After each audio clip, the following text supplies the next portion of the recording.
से बोलो देवघर वाले बाबा की।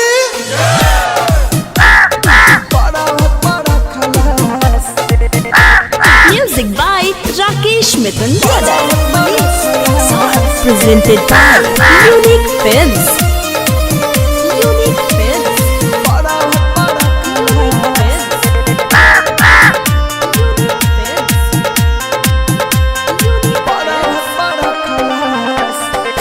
ए भोला कौआ चिलम ले गईल बावे पर्वत पर खलासे। ए भोला कौआ चिलम ले गईल बावे पर्वत पर खलासे। न्यू दिलावाइना घर बनवाइना, न्यू दिलावाइना घर बनवाइना, नहीं देता वे मंगला से। ए भोला कौआ चिलम ले गईल बावे पर्वत पर खलासे। ए भोला कौआ चिलम ले गईल बावे पर्वत पर खलासे। Mix by happy digital recording studio Chanpatia. ए भोला कौआ DJ Manish.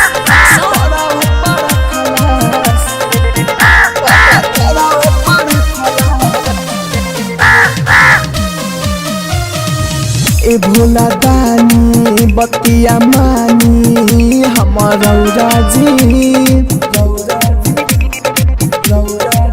अच्छा के आवे तो चला गावे भोला बौरा जी। ए भोला दानी बतिया मानी हमारा राजी। अच्छा के आवे तो चला गावे होला बौरा जी। हो भक्ति के हिलिल झूठो के ढीलिल नहीं भागे हकला से। ए भोला कौआ चिलम ले गईल बावे पर्वत पर खलासे। ए भोला कौआ चिलम ले गईल बावे पर्वत पर खलासे।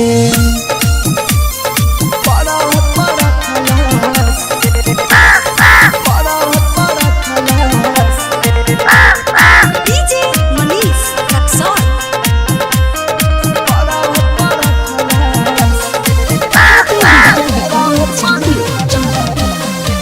धीरज दीवाना तू समझाना बताना बुझते हैं। कहाँ से लाऊं इनको पिलाऊं हमसे जूझते हैं। धीरज दीवाना तू समझाना बता बुझते हैं।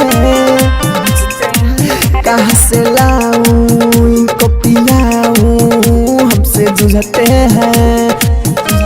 राहुल राजा धानी के बदली कहानी सुंदर देखल सजगला से।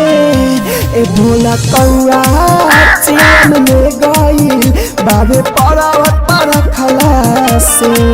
ए भोला कौआ चिलम ले गईल बाबे पर्वत पर खलासे। हैप्पी डिजिटल रिकॉर्डिंग स्टूडियो सावु विवाह भवन के पीछे वार्ड संख्या 6 चनपटिया।